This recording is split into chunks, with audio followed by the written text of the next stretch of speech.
Hi, this is Kat with Beadaholique, and in this video I'm going to show you how to wire wrap beads onto an earring hook.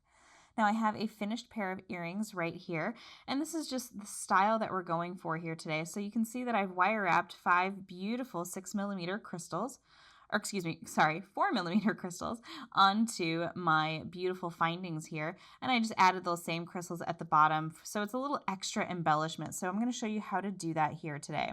So like I said, I do have some 4mm crystals, and I'm going to be using some wire here, and I'm going to be using 26 gauge gold color wire. And I have my nice earring hook here. Okay, so the first thing that we're going to do is we are going to take off about 11 inches or so. Oops, let's grab the right one. There we go. 11 inches of wire. Now, the reason you want to always think about taking off a little more than you might need is because as you're working, you're going to need something to hold on to. So I just kind of put mine back into that little notch there, and hopefully we can keep it from untangling. Okay, perfect. Now we keep our wire tame. All right, set that aside. So I have my 11 inches of wire. I can set my ruler aside now. And I'm actually going to move my earrings out of the way here so that you can see what I am working on. All right. So now I'm going to take my nylon jaw pliers and my chain nose pliers, and I'm just going to come to one end here. And all I'm going to do is just sort of straighten out that wire, make sure it is nice and ready to go and is going to behave for me here today.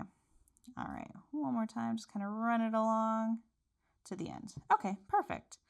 So now coming to one end of the wire, I'm going to use the earring hook here, and I'm just going to sort of lay this across the top.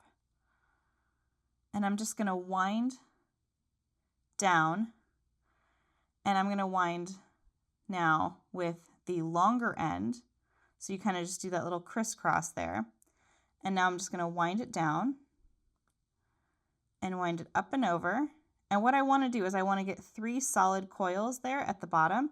So I'm going to do once more and then wrap it around to the top there. So you can see what we have. We have our 3 little coils there, and we have that wire coming out up and over the top.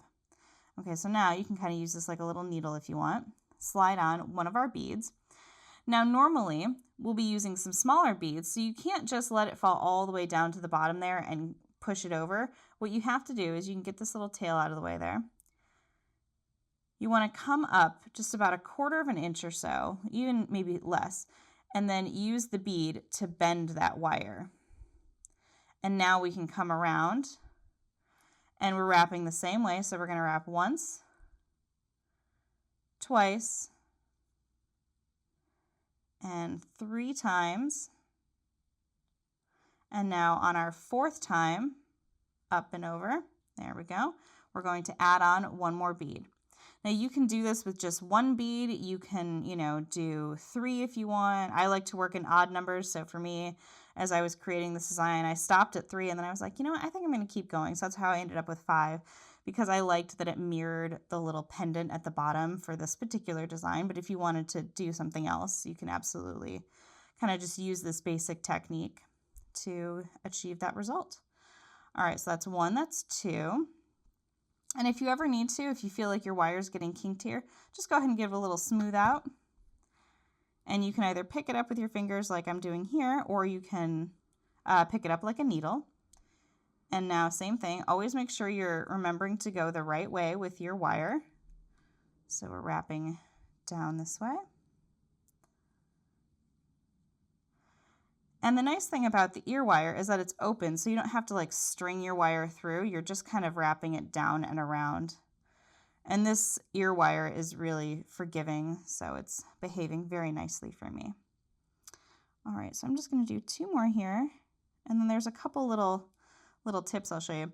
So the reason I initially thought to end it with 3 is because I was worried this would be getting too close to the earlobe, as you're wearing it. So I was worried about the comfort. But I tried it on. I did the 5, and I tried it on. I was like, oh, nope, that works. I'll keep that. So sometimes you just gotta test it out, But that's why I love this Wire Elements wire, because you get a full spool of wire to play with. So there's no worry about having enough, which is great. All right. So I'm just going to do this last one here. And you can see that I still have my tail, so if that bothers you, you can trim it off now, but I'm going to show you how to do that in just a moment here. Let's do our last triple wrap. And 2, and 3. And now I'm going to come and make sure that I come to the back, because when we're looking at the front, we want to see that triple wrap right there. So, but I want to come all the way to the back, and almost like I'm coming back to the front there, I want to come in now with my flush cutters and trim at the top. And the reason I want to do that is because I don't want the wire facing in to poke. I want it kind of coming outwards. And then if you feel it's out just a little bit, just go ahead and take your chain nose pliers and just sort of pinch that together. All right, and here's where you can sort of just, stare down the barrel there and just straighten any pieces out. Come to this end here.